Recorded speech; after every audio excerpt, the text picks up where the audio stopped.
Como buen ser vivo complejo, el cuerpo humano es un sistema regulado con sumo detalle. Los valores de hidratación, temperatura, pH, oxigenación, y nutrientes, entre muchos otros, deben estar perfectamente definidos entre ciertos rangos para que la supervivencia sea posible. Es lo que se llama homeostasia. Pero, ¿cuánto tiempo o hasta qué grado podemos resistir la alteración de una de estas variables sin caer en los brazos de la muerte? Lo primero que tenemos que tener en cuenta, es el papel de la variabilidad humana, en los límites extremos de supervivencia.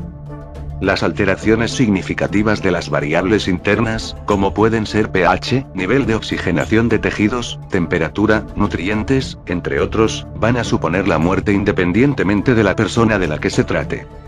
Sin embargo, en las variables externas, como la temperatura del medio ambiente, tiempo en apnea, tiempo sin beber agua, etc., son estos extremos mucho más difusos, puesto que unas personas pueden resistir más que otras, al mantener durante más tiempo las variables internas en valores aptos para la vida.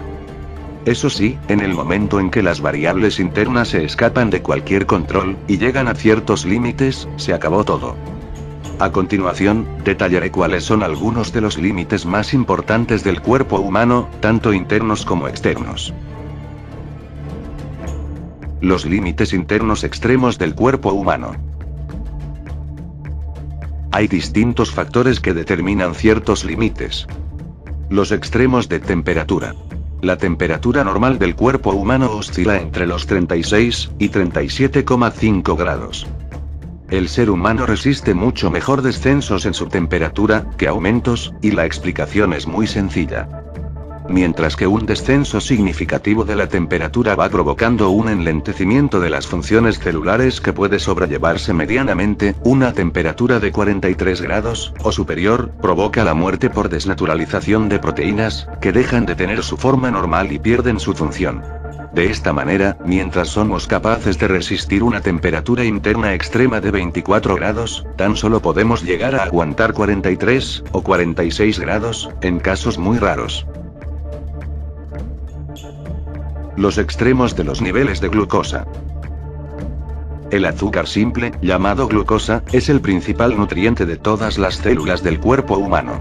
Además, las células del cerebro son muy exquisitas, y solo se alimentan en base a glucosa, no les valen ni las grasas, ni las proteínas. Y solo cuando no tienen más remedio aceptan nutrirse con cuerpos cetónicos.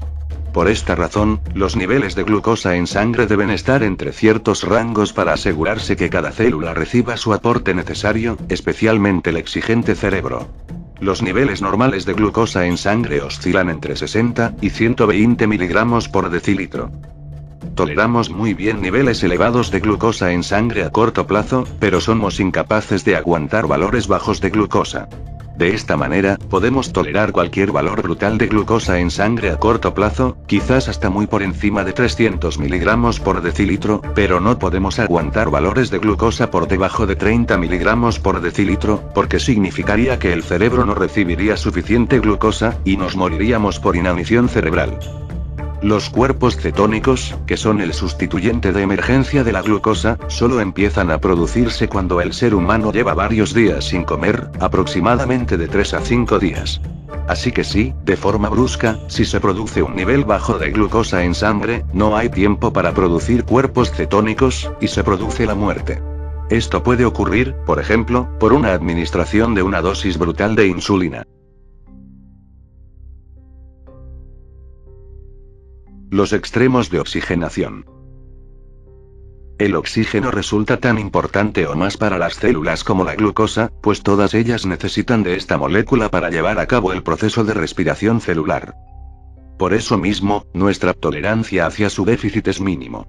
Si, por alguna razón la sangre, que es la encargada de oxigenar los distintos tejidos, transporta poco oxígeno, o no llega de donde debe llegar por distintos problemas, hemorragias, trombosis, etc., se produce la anoxia, o falta de oxígeno en los tejidos.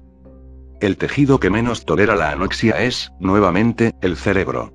Si en 4 minutos no recibe oxígeno, se produce la muerte debido al daño irreversible de más del 50% del tejido cerebral. En 10 minutos, todo el cerebro ya está knockout. El corazón y el pulmón son también un tanto delicados, y pueden aguantar entre 5 o 6 minutos sin recibir oxígeno. A partir de ahí el daño es irreversible. Los extremos de pH. A diferencia de lo que muchos podrían pensar, el pH humano no es exactamente neutro, es decir, pH 7, sino que estamos más a gustito con un pH un poco alcalino, rondando sus cifras normales entre 7.35 y 7.45. Por debajo de valores de 6.7, y valores por encima de 8 de pH en sangre, la muerte no tarda en aparecer. Los principales causantes de esta drástica variación del pH suelen ser por enfermedades respiratorias, o por causas metabólicas. La más frecuente, cuando los riñones dejan de funcionar, lo que se conoce como insuficiencia renal. Los límites externos extremos del cuerpo humano. Ahora vamos con los límites externos. El primero de todos ellos es el límite de tiempo en apnea. Como saben, el cerebro de un ser humano normal solo puede aguantar 4 minutos sin recibir oxígeno, y, a partir de ese tiempo, se fastidia sin remedio. Sin embargo, el tiempo que una persona puede mantenerse en apnea, o aguantando la respiración, puede ser mucho mayor a base de entrenamiento. La idea es que, aún cesando la respiración, se puedan mantener los niveles de oxigenación adecuados a los requisitos de los tejidos durante un cierto tiempo. Aumentar el tiempo de apnea, aparte del entrenamiento, también puede alargarse a través de distintos trucos. Inducir una hipotermia en el cuerpo, respirar oxígeno puro o hiperventilar antes de la apnea, relajarse y estarse quieto al máximo para disminuir en lo posible gastos innecesarios de oxígeno, entre otros métodos menos efectivos. Desde hace mucho tiempo, existe una serie de competiciones, deportivas, si se quiere decirse, de apneas. La idea es llegar al máximo tiempo sin respirar bajo el agua, y llevarse un récord mundial, o un récord World Guinness bajo el brazo. En la actualidad, el récord de apnea estática, con respiración de oxígeno al 100% antes de la prueba, es del suizo Peter Collat, que aguantó la respiración 19 minutos y 21 segundos, bajo el agua. El récord de apnea estática pura y dura, sin ayudas de por medio como el oxígeno puro previo, es para el francés Stéphane Mifsud, que aguantó, en 2009, 11 minutos y 35 segundos, bajo el agua sin respirar. Los límites de tiempo sin beber agua. Somos aproximadamente un 70% de agua, y necesitamos mantener esa proporción más o menos constante. Las pérdidas diarias de agua a través de la orina, el sudor, la respiración, las heces, las lágrimas, y otras secreciones nos obligan a beber agua con bastante frecuencia.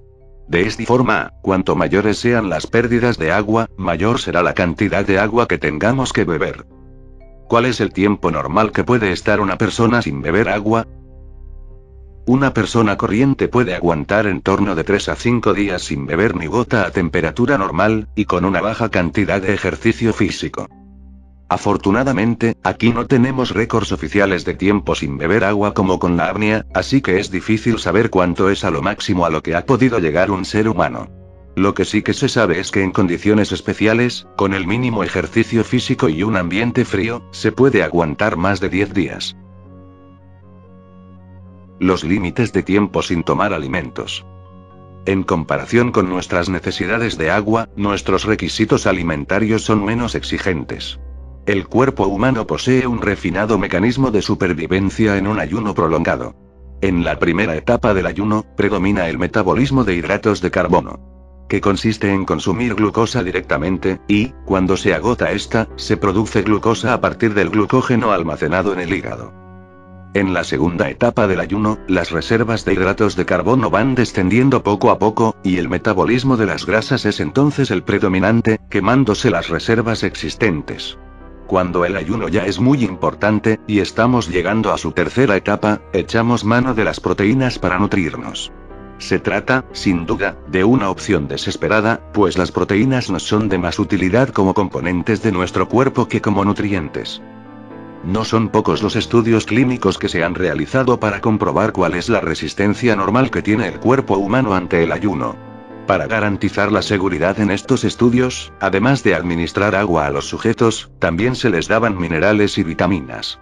A través de estos mecanismos de supervivencia ante el ayuno, un humano normal puede resistir alrededor de un mes.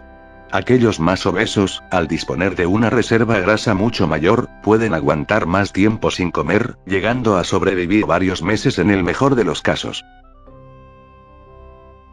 Los límites de tiempo sin producir orina. Tan importante es para nosotros beber agua, como expulsarla en forma de orina junto a muchos productos de desecho.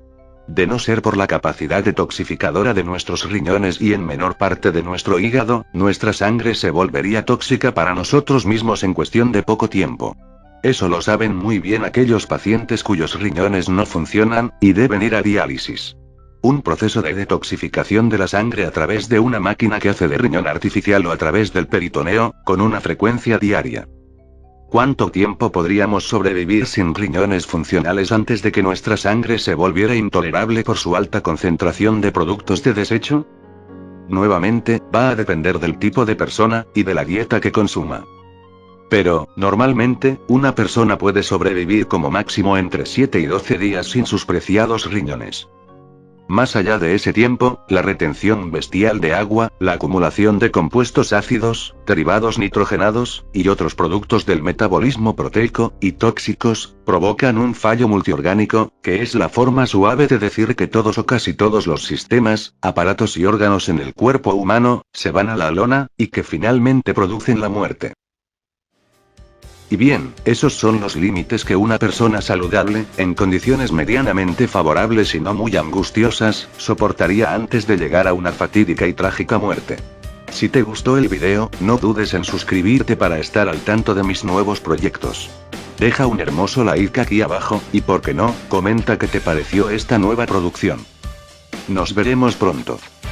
Adiós, y fin de la transmisión.